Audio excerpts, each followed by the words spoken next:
Well, let's go right from Nikola Tesla. Hello, everyone. My name is Jack Hitt.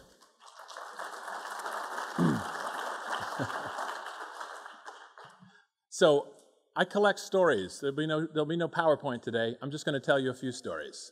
I'm the author of a book, and for years I've been traveling around hitting garages and talking to inventors in their spaces and what they do and how they create. I'm going to tell you a few of these stories, and if you have any you want to share with me, because I'm trying to get the word out, you can reach me at jackhitt@gmail.com. But just not long ago, I heard this one. A 22-year-old paleobiologist at Penn was sitting in her library with her computer, and the power was running out. And she was, she had a few minutes left on her computer, and she's like, oh, I left my cord back at the dorm. And there was really nothing she could do. Her computer was going to die. And she thought, why do I have to plug in my computer anyway? I mean, this is the era of Wi-Fi. This is the era of remote control. Why don't we have wireless electricity? The Tesla dream, right? So she went to she's a paleobiologist. She's not an electrical engineer by any stretch, right? So she goes to a bunch of the experts and says, why don't we have wireless electricity? And they said, well, it's simple, because it's physically impossible. It can't be done. You can't send electricity through the air. So she decided not to take that as an answer. This is the first sign that you're in the orbit of an amateur, right? And she decided she would just go sort of poke around and study, go to that great laboratory that we all know so well, Wikipedia. And she started to study electricity on her own, 22 years old. And she discovered, it's true. You can't send electricity through the air very easily. But you can send sound waves through the air, very simply. And there is a form of electricity that does generate from motion, piezoelectricity. So she set up a demonstration of this idea and actually used like an ultrasound machine, that we use to look at fetuses, and basically shot sound waves across the room and energized a battery. And now she has venture capital funding. She's 23 years old. The company is called UBeam, and all those experts who told her that couldn't be done now work for her. So when I started working on this book, almost everybody I talked to had the same reaction to my idea that they had sort of to Meredith Perry's, which was, isn't the whole era of amateurism, DIY, that's all over, right? I mean, it was possible a few years ago, but now? No. It's too complicated. Technology's too complicated. Everything is too hard now. We live in a different era, right? But of course, I quickly found out that almost everybody has been saying that every 20 years, as far back as I can look. It was always too complicated. And then Steve Jobs walked into his garage in Cupertino. It was always too complicated. And then David Packard actually walked into his garage in 1938. The garage, for some reason, seems to be this amazing temple of American ingenuity. It's where we all go to hide out when someone has told us, you can't really do that, right? By the way, the David Packard garage, if you're ever in Palo Alto, was restored right before he died. He spent $20 million restoring it to the exact little decrepit garage that it was when he and Hewlett first went in there to invent actually a device for the Disney Corporation, but later, the entire Hewlett-Packard, set of machinery. But so now that's, by the way, a National Historic Registered Landmark, that garage. And I think there is just something absolutely American about the idea of this garage. And so I started looking at this notion. I mean, granted, amateurism is something that happens all over the world. DIY happens all over the world. But I think it happens in different ways all over the world. And here, I think it happens in a fundamentally different way, in part because Americans were sort of baptized with amateurism. The more I look back on it, the further back I went in time, get to Edison, you go back further, Eli Whitney, you go back further, all these self-invented garage guys, right?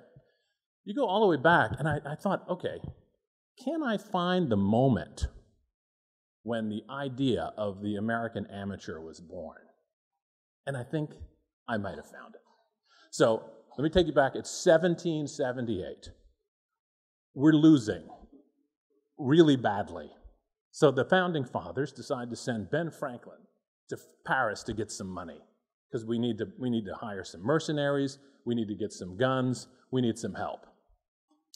So Ben goes over there, and he gets off the boat, and he's old and bald at this point. He's in his mid-70s, and he had a coonskin cap on his head, like people wore in America. And he also had his famous spectacles on, right, with the two pieces of glass in each frame, right? And when he got off the boat, he quickly learned that the French thought that the crack in his glass was because he was a Puritan, and he loved to save money. And he was just so miserly that he wouldn't throw away his cracked glasses. And that he was so poor that he wore this dead animal on his head. So Ben thought, that's interesting. Okay. Now understand that Ben Franklin was probably the most cosmopolitan, worldly smart man in America at the time. The very opposite of a guy who would wear a coonskin cap on his head, right?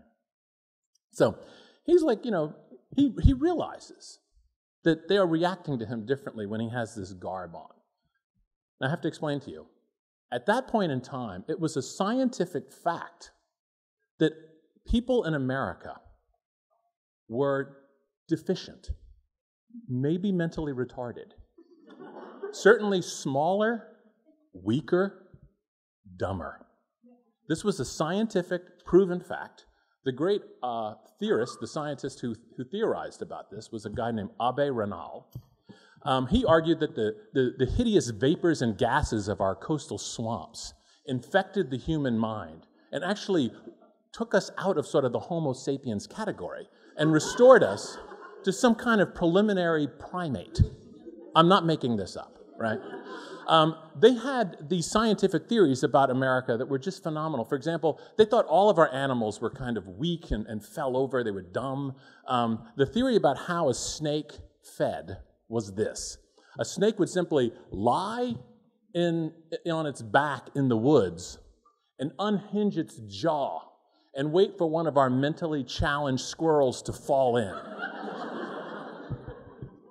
Also, a scientific fact was that the way a bear got a meal was that he would sneak up on a cow, bite a hole in its side, blow air into it until it exploded, and then go pick up all the meat. If you read the original encyclopedia published by Diderot in Paris, the author of the entry on North America is Abbé Raynal. And that's who they thought we were. That we were all these kind of miserably decrepit, weak, small people. They thought our women were largely infertile. They didn't know how long the American experiment would last because we were so feeble and decrepit, right? And then as Franklin is over there trying to get money, a kind of second theory appeared, largely promulgated by people like Voltaire and sort of Enlightenment folks like that. Oh, parenting, thank you. I have 2 daughters. I know what that's like.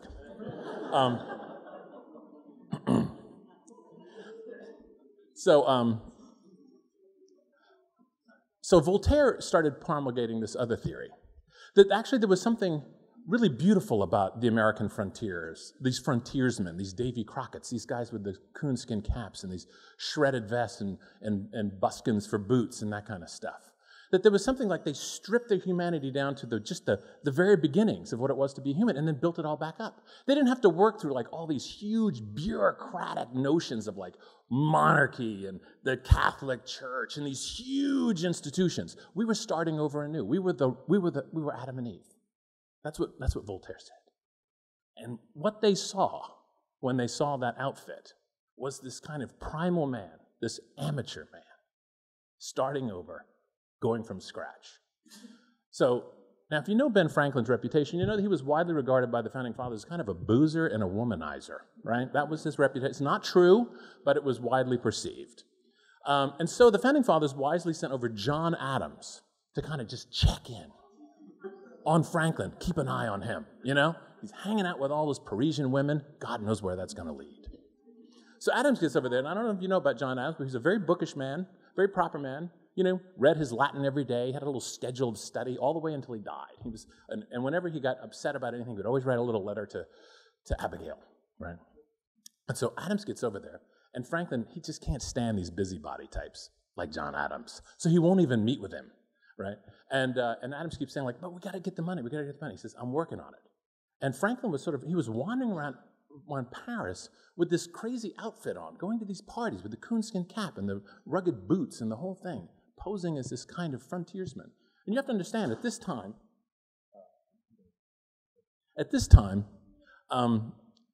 modern celebrity was just being invented. In fact, Ben Franklin, in this summer of 1778, might have been the first celebrity ever. They painted him all these snuff boxes. His portraits were all, he was recognized in the streets. First person ever to have that happen, right? And it was always in this outfit, okay? If you go to Sotheby's or something like that, you can buy these snuff boxes now for like tens of thousands of dollars. And they feature Franklin in this coonskin cap, right? So Adams gets there. He's supposed to go meet the king. And he sort of sends word to Franklin, let's meet at the gates of Versailles. We'll go in together, right? You know, Franklin finally says, yeah, okay, we'll go meet the king. So understand that when you met the king, you had to wear this entire garb. It was like a waistcoat and breeches and a wig and a sword. And they had these outfitters right near Versailles. You go rent a tuxedo for the prom. They had these sword merchants, you know, right there at the gates of so you could get your outfit when you were going to meet the king. So Adams gets all laced up, and he's got lovely laces on his cuffs and everything, and he arrives, he gets out of his wagon, and Ben Franklin arrives in his wagon, and Ben Franklin steps out, and he's wearing the frontier outfit to go see the king. And you know, we don't know exactly what the words were that were exchanged at that time, but I like to think it was something like John Adams going, what in the hell are you doing, Ben? And Ben saying, you don't get it, John, do you? This is who they think we are. This is how we're going to get the money. And we got the money. Of course, they walked in. Everybody was surrounding Franklin. Ooh, what's that hat? You know, tell me about those boots. You know, this kind of thing. We did get the money, and we did win the war. And I think you can almost look at that precise moment in history when the sort of, at least in Europe, the idea of this American self-invented person was born. Because understand, when Franklin went over there, it was the first time anybody in Europe had ever looked at us as a separate people. They'd always thought of us as just more Brits, right? But now, all of a sudden, we were seen as Americans. And so when Ben was parading around, he was very much aware of the fact that they were looking at him as the first American, which is absolutely the case. By the way, when Adams wrote his note home about this experience, later he said to Abigail, he was very furious with these Ben Franklin types that seemed to be so much better at publicity than he was, marketing, right? Ben Franklin not only had the idea, he sold it as well as anybody, right? And Adams very famously said that, miserably complaining to Abigail, that one day the history books will be written and it will be said that Ben Franklin smote the ground with his infernal lightning rod and up popped George Washington. And that is, in fact, how we tell the story, isn't it? More or less. Anyway, so I've been traveling around looking at all of these different types of inventors. I hung out with DIY bio guys in San Francisco and Boston. These beam power fanatics in Kansas, fantastic, trying to create energy that we'll be able to just beam up to, like, say, a plane that will not have to carry any fuel, and therefore many more passengers and whatnot. And on, visiting these garages. And one of the things that, and when you travel around the world too, you see these different styles of amateurism happening in these different cultures. I was in email contact with a number of different people in China, and I thought one of the most interesting phenomenons I found there was that the Chinese are very obsessed with innovation. They are obsessed with, like, when the Jobs book came out, my friends were saying everybody was talking about that in China, as much there as they were here, right? and that there's an immense amount of innovation going on in China, but much of that happens below the radar of the official Communist Party. Because so much of the economy is mandated, centralized from the top down. I just got a copy of a memo where the Minister of Culture had sent out a memo mandating that all the writers try to write a great modern Chinese novel. Somehow I don't think that's going to work. And I think, unfortunately for the communists, the essence of what really makes great innovation is freedom, right? And freedom in every sense of that word, not just the First Amendment, Fourth Amendment, Eighth Amendment rights, Second Amendment rights even. All of those rights are taken for granted, but it's the freedom of being in your garage, knowing that you can create sort of anything that you want. That idea is still sort of the animating spirit that put David Packard in his garage in 1938 and Steve Jobs in his garage in 1975. And I looking at these cycles, I have to say, it's not a coincidence, I don't think, that in all of these cycles of amateur explosion, of DIY explosion, they happen at times of economic distress. I think we are living through one right now. Packard went into his garage in the midst of the Depression, and Jobs went into his garage in I don't know if people might remember this from 1975, the whip inflation now buttons and the kind of miserable years of the Nixon, Ford, and Carter times, right? And finally, I just want to just parse a phrase that we all hear nowadays: job creators, right? You keep hearing this from our politicians, the job creators. And who is it that we're told the job creators in fact are, right? Wall Street, right? These very wealthy investors. These are the job creators. Well, I went and looked up that phrase. If you go on Nexus and just type it in, you'll see that before 2010, it sort of hardly showed up in the culture. It appears, but it's just sort of, it doesn't mean what it means now. Very quickly, in the sort of before the election of 2010, just kind of got ramped up to describe these Wall Street types. But actually, when you look at the job reports as they come out every month, right? For example, the last one was 119,000 jobs. Over half of those came from startups and small businesses. 3% of them came from Wall Street firms, big businesses. These people are not the job creators. They're the job funders, and that's important, right? That's very important. But I think the reason both parties right now push this idea is that years ago we used to very easily say Main Street was where the jobs were, right? We always used to talk about Main Street. Now we talk about Wall Street. And I think we've lost that sense that the folks in their garages, the people who take their ideas, drag them out of the garage and bring it out to Indiegogo or Kickstarter or find venture capitalists or local funders nearby. These are the real job creators. That's the ultimate point of my book. You people are the real job creators. Thank you.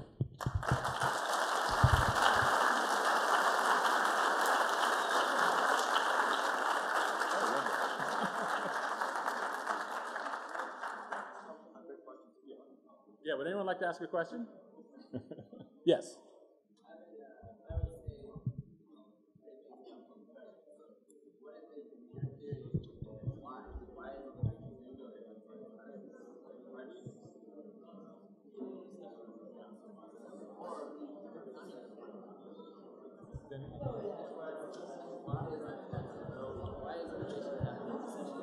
Why is it that it happens in recession? Yeah. Right. So, well, the question was why is it that there seem to be amateur or DIY explosions during bad economic times? And I think the key feature of all these amateurs that I've been studying is a willingness to sort of go back to square one, to start over from the beginning, to be unafraid to just begin with almost nothing. I mean, think about the story I told you at the beginning, Meredith Perry. She went to Wikipedia with no idea whatsoever, none of the preconceived notions that the expert class had, right? And that's really one of the key features of innovation, is that you don't know what the experts know. There's a great Harvard study that talks about the importance of ignorance. And sometimes it actually helps not to know everything that the experts know, right? Because it allows you to sort of make absolutely new assumptions. And so there's this kind of childlike quality to being in the garage, this kind of innocent quality of invention. And it's, if you look at all of these corporations with their various sort of tactics for promoting innovation, like putting people on a 6-person bicycle or climbing mountains, what they're trying to do is walk your inventive mind back to that kind of childlike state where new ideas and innovation can happen. So, anyway. Very good. Thank you so much.